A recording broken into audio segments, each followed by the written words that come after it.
Bismillahirrahmanirrahim. Assalamualaikum warahmatullahi wabarakatuh.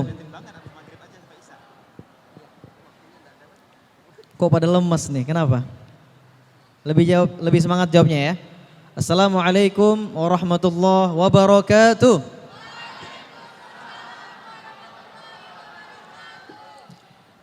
Innal hamdalillah nahmaduhu wa nasta'inuhu wa nastaghfiruh wa na'udzu billahi min syururi anfusina wa min sayyiati a'malina may yahdihillahu fala mudhillalah wa may yudlil fala hadiyalah. Asyhadu an la ilaha illallah wa asyhadu anna Muhammadan 'abduhu wa rasuluhu la nabiyya ba'dah. Rabbi shrah li sadri wa yassir li amri wahlul 'uqdatam min lisani yafqahu qawli. Amma ba'du. Alhamdulillah, puji syukur kepada Allah Subhanahu wa taala. Allah berikan kita nikmat luar biasa pada malam hari ini, ya. Dan salawat juga semoga tercurahkan kepada baginda Rasulullah sallallahu alaihi wasallam yang telah membawa Islam dari zaman kegelapan hingga zaman terang benderang seperti sekarang ini. Alhamdulillah. Teman-teman yang dimuliakan Allah Subhanahu wa taala, di sini siapa yang ingin menghafal Quran 30 juz angkat tangannya? Yang belum mandi tolong jangan terlalu tinggi ya. Coba saya pengen yang lebih kompak, yang lebih semangat menunjukkan bahwasannya kita yang hadir semua di sini insya Allah keluar nanti dari aula ini, keluar nanti dari acara ini, mudah-mudahan Allah berikan kemudahan buat menghafal Quran 30 juz. Selesai 1 tahun 30 juz. Siapa di sini yang pengen menghafal Quran angkat tangannya? Saya doakan yang paling tinggi angkat tangannya, semoga dia hafal Quran bersama keluarganya. Hafal Quran bersama suaminya. Udah punya belum? Ini jangan kencang-kencang amin ya, suami aja belum punya. Mudah-mudahan yang sudah punya istri hafal Quran sama istrinya. Punya anak, anaknya hafal Quran insya Allah. Teman-teman, ini bukan Allah Subhanahu wa taala. Salah satu cara bagaimana kita biar semangat dalam menghafal Quran yaitu menumbuhkan motivasi dalam diri kita. Betul? Contoh, sekarang antum semua hadir di tempat ini mustahil kalau tidak ada motivasi. Betul? Mungkin di antara teman-teman semua ada motivasinya yang ingin melihat buku, yang ingin melihat wawasan ilmu, yang ingin hadir di majelis ini, yang ingin bertemu dengan temannya, yang ingin bertemu dengan nggak tahu siapa. Wallahu alam, tergantung niat antum semua. Nah, motivasi itulah yang menjadikan antum semua hadir di tempat ini. Begitu juga kalau kita ingin menghafal Quran, betul? Dari mana kita mengambil motivasi ingin menghafal Quran? Ayo, coba mari kita lihat di surat Fatir, ya, ayat 32. Allah menjelaskan, "Tsumma awrathnal kitaba alladziina astafaina min ibadina, faminhum dzalimun linafsihi wa minhum muqtasid wa minhum sabiqun bil khairat biidznillah. Dzalika huwal fadlul kabir." Apa kata Allah?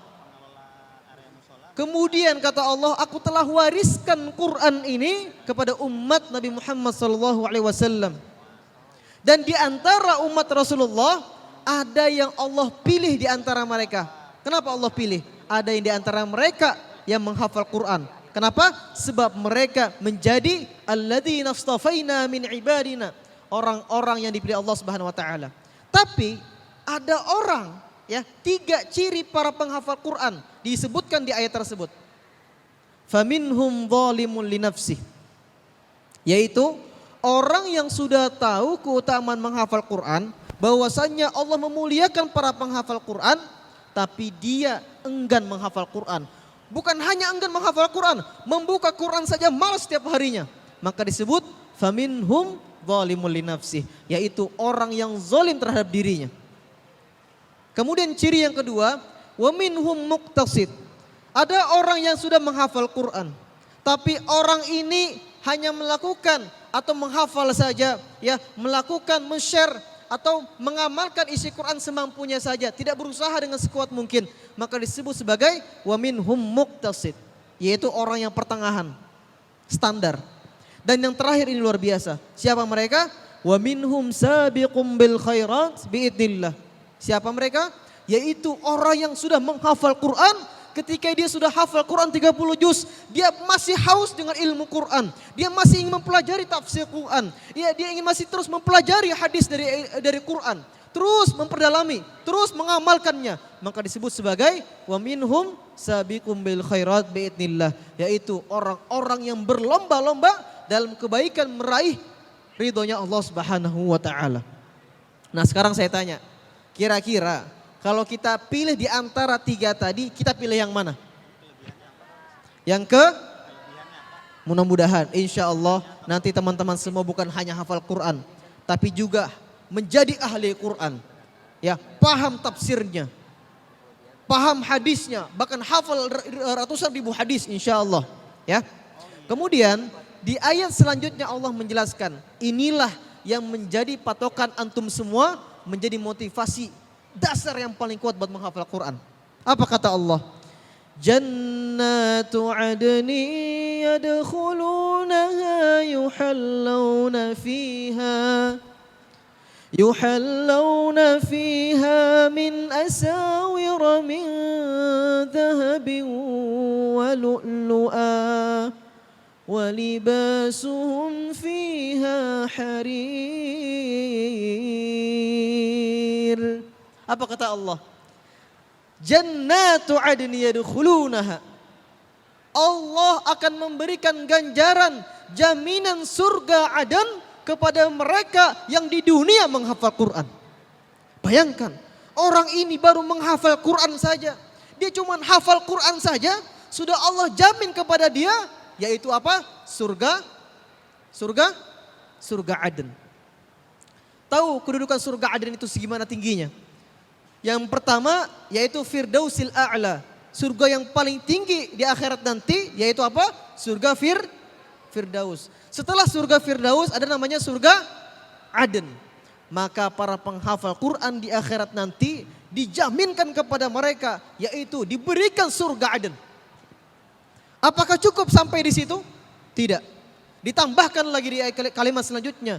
Yuhallawna fiha min asawira min dhahab. Mereka akan dihiasi pakaian yang istimewa. Bahkan pakaian mereka nanti dihiasi oleh emas permadani yang memanjakan mata ketika orang melihatnya ketika itu. Maka jangan heran ketika di yaumil hisab nanti semua orang dikumpulkan di hisab amalnya, ada beberapa kelompok yang beda dari yang lainnya. Siapa mereka? Mereka para penghafal Quran. Pakaian mereka dihiasi oleh emas permadani yang memanjakan mata ketika itu. Sehingga akan banyak orang bertanya, ya Allah, siapa mereka ini ya Allah? Kenapa pakaian mereka beda dari kita ya Allah? Sedangkan ada orang yang ahli tahajud, ada orang yang ahli sedekah, ada orang yang ahli zakat, ada orang yang ahli membantu kepada orang lain. Tapi pakaiannya biasa saja. Tapi ada satu kelompok yang begitu Allah istimewakan mereka. Yaitu ahlul Quran. Ahlullah wa khassatuh. Mereka adalah keluarganya Allah Subhanahu wa taala yang Allah khususkan di hari kiamat nanti. Ya, makanya keutamaan menghafal Quran begitu dahsyat. Apakah cukup sampai di ayat sini? Tidak. Ternyata para penghafal Quran ini diberikan keistimewaan yang lain, disebutkan di surat yang lain, di surat Ar-Ra'd ayat 23 Allah jelaskan dengan konteks ayat yang sama di awalnya. Jannatu adni yadkhulunaha wa man salaha min abaihim wa azwajihim wa dhurriyyatihim wal malaikatu yadkhuluna alaihim min kulli bab. Apa kata Allah? Di ayat ini Allah menjelaskan, menambahkan lagi keistimewaan orang yang menghafal Quran. Apa kata Allah? Jannatu adn. Allah berikan jaminan surga para penghafal Quran. Dan apa kata Allah? Wa man salaha min abaihim. Kalau seandainya anak yang hafal Quran tadi, dia mempunyai orang tuanya, dia mempunyai kedua orang tua yang memfasilitasi anaknya buat hafal Quran. padahal orang tuanya nggak hafal Quran, tapi orang tuanya taat, menjauhi amal maksiat, maka insya Allah orang tuanya pun akan berpotensi besar bisa dirangkul oleh anaknya untuk masuk surga Aden bersama-sama. Kemudian ditambahkan lagi wa azwajihim, kalau seandainya anak yang hafal Quran ini mempunyai pasangan entah suami atau istri. Misal suami hafal Quran, istri enggak hafal Quran, tapi istri berbakti kepada suaminya, istri taat kepada suaminya, tidak pernah membangkang kepada suaminya, istrinya enggak hafal Quran, maka insya Allah istri dari suami penghafal Quran ini berpotensi besar bisa dirangkul oleh suaminya untuk masuk surga bersama-sama ke surga Aden. Dan yang lebih dahsyat lagi apa? Wa dzurriyyatihim. Ini yang paling dahsyat, ya. Dan keturunan-keturunannya. Kalau seandainya ada anak hafal Quran dalam satu keluarga, satu saja, dia punya orang tua, dia punya kakak dua, dia punya adik dua, semua kakak adiknya orang yang soleh, tidak hafal Quran, tapi orang yang mentaati Allah, menjauhi maksiat, maka semua kakak-kakaknya, adik-adiknya, bahkan keturunan-keturunannya berpotensi besar bisa masuk surga Aden bersama-sama. Bayangkan, baru suatu orang saja. Kalau seandainya bapak ibunya hafal Quran, anak semuanya digembleng buat menghafal Quran, maka begitu dahsyat keistimewaan, kemuliaan, kehormatan yang Allah turunkan kepada keluarga tersebut. Pengen gak seperti itu? Pengen? Insya Allah mudah-mudahan yang sekarang duduk di sini mendengarkan dengan baik, Allah berikan kemudahan buat menghafal Quran. Ya, karena salah satu keutamaan orang yang cinta dengan majlis ilmu, maka Allah akan turunkan malaikat. Wa haffathumul malaika, dalam hadis disebutkan. Allah limpahkan, Allah kelilingi kita dengan para malaikat. Dan yang lebih dahsyat lagi, wa dzakarahumullahu fi man indah. Malaikat yang hadir bersama kita sekarang ini akan mendoakan kita satu persatu yang hadir sekarang. Ada namanya Fulan bin Fulan. Ya Allah, ada Fulan bin Fulan yang hadir sekarang di sini ya Allah. Mudahkan dia menghafal Quran ya Allah. Insya Allah ya. Insya Allah. Nah, motivasi tadilah yang menjadi dasar kita agar kita semangat buat menghafal Quran. Ya. Kenapa di sini saya duduk bersama para teman-teman semua? Pada kesempatan ini insya Allah sebentar lagi kita akan launching ya. Ya Pak ya. Akan launching Quran, Mushaf Madinah Quran, namanya Madinah Al-Mutqin. Ya. Jadi ini menjadi salah satu terobosan yang sangat luar biasa buat antum semua yang ingin menghafal Quran. Ya. Dahulu saya kalau pengen menghafal Quran itu wajib ada terjemah perkataannya. Untuk apa? Salah satu kemudahan kita menghafal Quran dengan ada terjemah perkataannya apa? Memudahkan kita ya mengingat kalimat setiap kalimat yang kita hafal. Dan benefit atau manfaat yang lainnya kalau kita menghafal Quran dengan terjemah perkata, yaitu kita tahu makna dari ayat atau kalimat yang kita hafalkan. Ya, itu memudahkan kita menghafal Quran. Nah, coba teman-teman sudah punya? Sudah pegang ini? Lembar halaman di surat Thaha, ya. Halaman 313 ini, teman-teman bisa lihat. Di sini ada 4 blok warna, ya. Ada 4 blok warna, yang paling atas ada blok hijau, kemudian yang kedua ada warna kuning, kemudian di bawahnya ada warna biru, dan yang terakhir warna oranye, ya.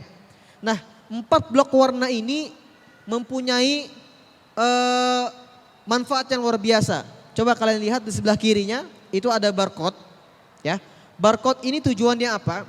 Tujuannya ketika kalian sudah mendownload aplikasi, ya, namanya Madinah Al-Mutqin ya, di Android, kalau di iOS belum ada, insya Allah nanti bakal ada.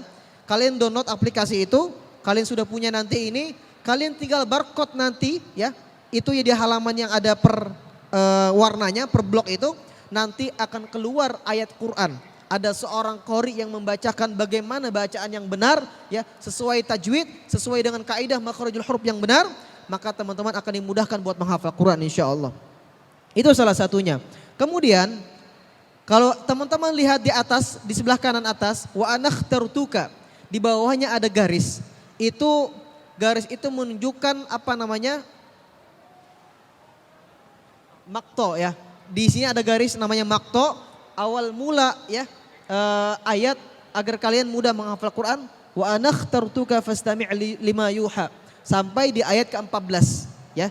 Jadi kalau kita pengen menghafal Quran, setiap makto warna blok tadi kita ulangi 40 kali. Diulangi 40 kali.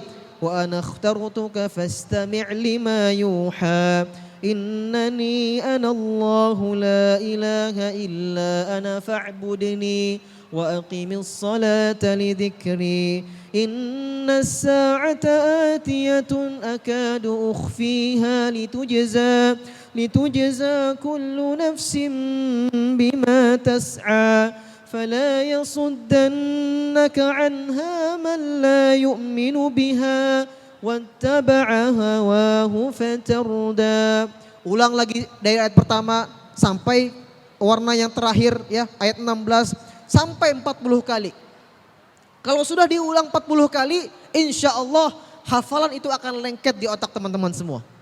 Dan ingat, kalau teman-teman ingin menghafal Quran, cari waktu yang paling efektif buat menghafal Quran. Dahulu ketika saya di pesantren ada 2 waktu yang paling efektif dalam menghafal Quran. Kapan waktunya? Yang pertama di antara sholat maghrib seperti saat ini sampai sholat isya. Ya, di antara sholat maghrib sampai sholat isya. Kalau antum melihat di televisi begitu banyak sinetron-sinetron yang tinggi ratingnya. Ya, yang sinetron yang tinggi ratingnya mereka taruh di antara sholat maghrib dan isya. Kenapa? Karena mereka tahu ketika orang membuka televisi di waktu itu, mereka paling gampang ingat dengan film tersebut. Ya, jadi waktu yang paling efektif di antara sholat maghrib dan isya. Kemudian yang kedua, waktu yang efektif dalam menghafal Quran adalah bangun malam atau bangun di sepertiga malam.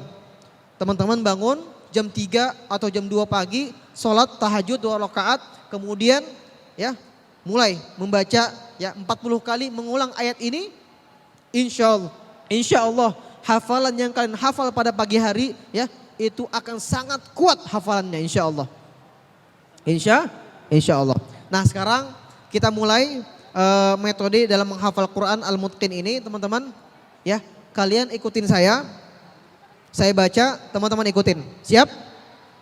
Ya, siap ya. A'udzu billahi minasy syaithanir rajim.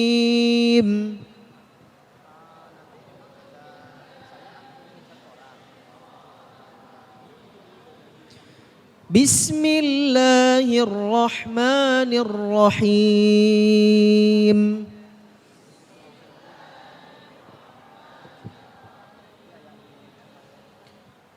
Wa ana akhtartuka fastami' lima yuha.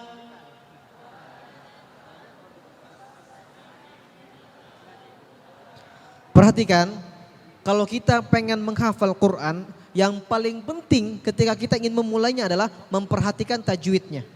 Itu yang paling penting. Karena kalau kita dalam menghafal Quran sudah salah tajwidnya di awal, maka nanti akan berakibat fatal ke depannya. Ya. Jadi sebelum kita menghafal Quran, utamakan memperbaiki tajwidnya dulu. Maka teman-teman silakan simak baik-baik huruf yang saya baca ya. Sesuai dengan kaidah tajwid ya, sesuai dengan makhrajul hurufnya. Nanti kita baca sampai ayat 14 ya. Innani anallahu la ilaha illa ana fa'budni. Ulang. Innani anallahu la ilaha illa ana fa'budni. Silakan dibaca. Yang semangat, ayo. 1, 2, 3.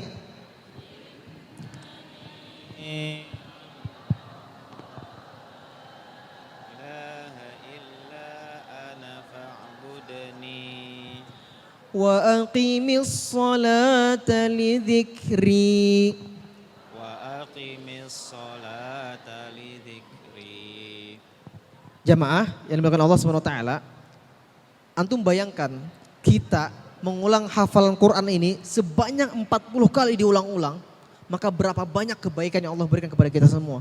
Jadi yang merasa rugi, Jangan merasa kita terbuang waktunya. Justru kita seharusnya merasa bersyukur Allah memberikan kita ulang waktu yang banyak untuk menghafal Quran. Ya, karena setiap huruf dari Quran ini Allah balas dengan 10 kebaikan. Ayo kita ulang lagi dari ayat pertama, ayat ke-13. Wa ana ikhtartuka fastami' lima yuha.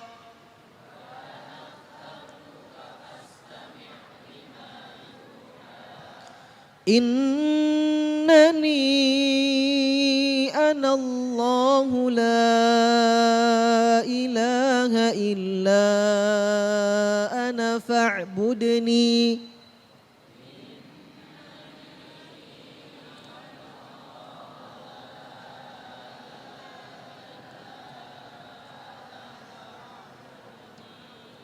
Wa aqimis salata li dzikri.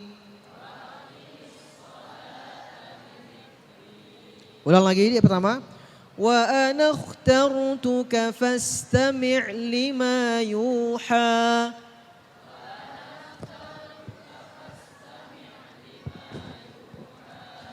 Innani ana Allahu la ilaha illa ana fa'budni.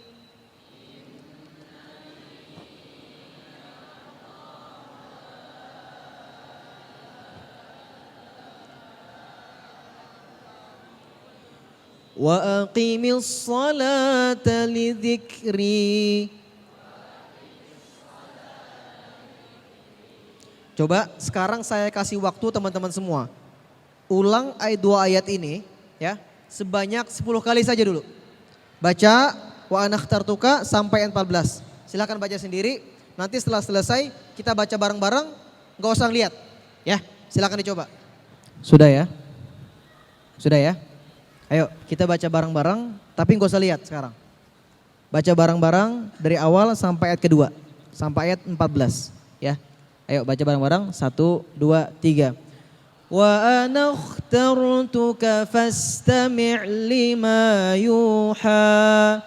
Innani ana Allahu la ilaha illa ana fa'budni wa aqimis salata li dzikri. Bisa? Sekali lagi, lebih semangat. Wa ana ikhtartuka fastami' lima yuha. Innani ana Allahu la ilaha illa ana fa'budni wa aqimis salata li dzikri. Gampang gak? Gampang gak? Ini sudah 2 ayat. Masya Allah. Hanya butuh waktu 5 menit ya untuk menghafal 2 ayat dari Quran. Kenapa mudah menghafal Quran? Karena Allah sudah jamin kita buat menghafal Quran. Dimudahkan Allah Subhanahu wa taala. Allah sebutkan di dalam surat Al-Qamar ya, 9 kali Allah ulang-ulang. Walaqad yassarnal Qur'ana lidzikri fahal min muddakir. Allah telah mudahkan Quran untuk dihafal, untuk dibaca, untuk dipahami. Fahal min muddakir. Tapi masih banyak di antara kita yang enggan menghafal Quran. Apa kata Allah apa? Apakah ada yang mau mengambil kemudahan ini kata Allah? Ya.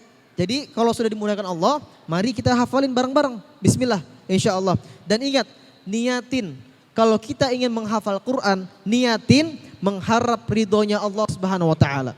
Jangan mengharap yang lain. Jangan pernah kalau kita pengen menghafal Quran karena kita mengharap ingin disebut sebagai seorang yang penghafal Quran. Ya. Dari awal dibenahi niatnya.